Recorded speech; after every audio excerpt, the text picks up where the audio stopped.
Après avoir abordé les prérequis nécessaires à ce chapitre et ses objectifs, nous pouvons attaquer le grand 1, qui s'intitule Des chromosomes sexuels et un sexe phénotypique indifférencié.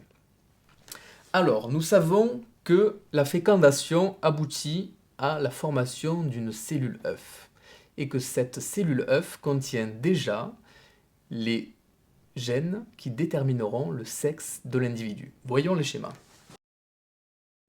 Lors de la fécondation, nous avons deux cas.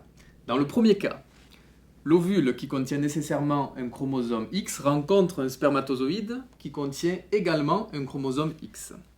Alors, la cellule œuf que nous obtiendrons lors de la fécondation contiendra deux chromosomes X et nous aboutirons donc à un individu de sexe génétique féminin.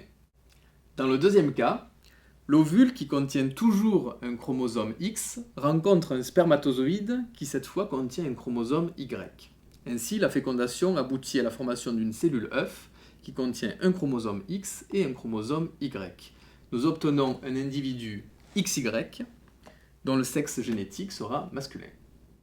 Donc nous avons vu que la fécondation aboutissait à la différenciation d'un sexe génétique dès la cellule œuf, qui pouvait être XX ou XY.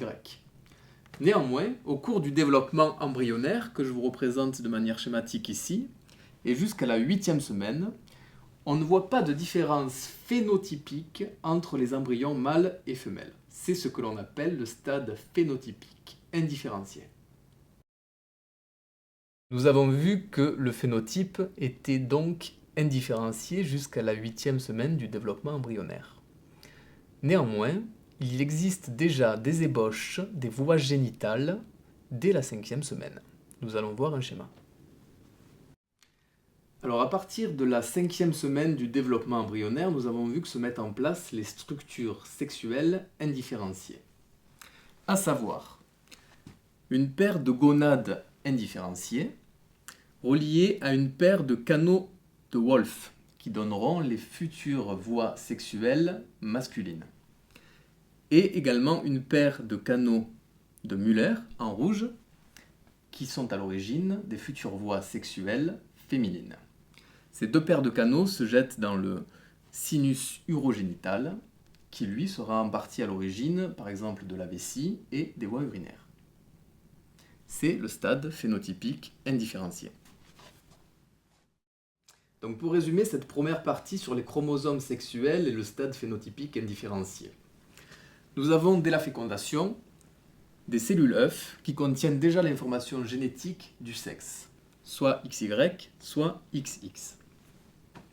Mais dès la 5e semaine du développement embryonnaire, nous avons l'apparition de gonades indifférenciées et de voies génitales indifférenciées, et cela quel que soit le sexe de l'individu.